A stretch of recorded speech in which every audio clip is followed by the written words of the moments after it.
போரின் நடுவிலே 234 தொகுதியிலும் விஜயனுடைய தாவேகா தோல்வி அடைகிறது. தலைவர் மாறிலே கூட்டம் சேர்த்துட்டா அது ஓட்டா மாறாது.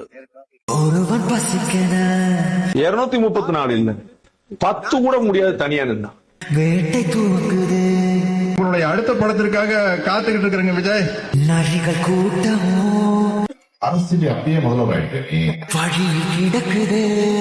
சினிமாக்கார வந்தா ஜெயிச்சான் அப்படிங்கிற வரலாறு கடைசியா எம்ஜிஆருக்கு மட்டும் தான் இருக்கும். நீங்க எழுதி வச்சுக்கோ. குருதி ஆட்டமோ காட்டு நடக்குது. ரெண்டு நிறுவனம் என்ன சொல்லுது, அவர் தான் முதலமைச்சர். இப்ப இது எவ்வளவு பெரிய காமெடின்னு மக்களுக்கு தெரிஞ்சிருச்சு. வாடைகள் 100 வந்து போதவில்லையே. உன் பேரையே முழுசா உன்னால சொல்ல முடியாது. சொன்னா பாதி பேர் ஓட்டு போட மாட்டான். சி ஜோசப் விஜய் எனும் நான்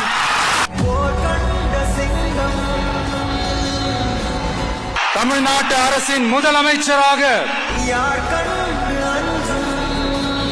உறுதிமொழிகிறேன்.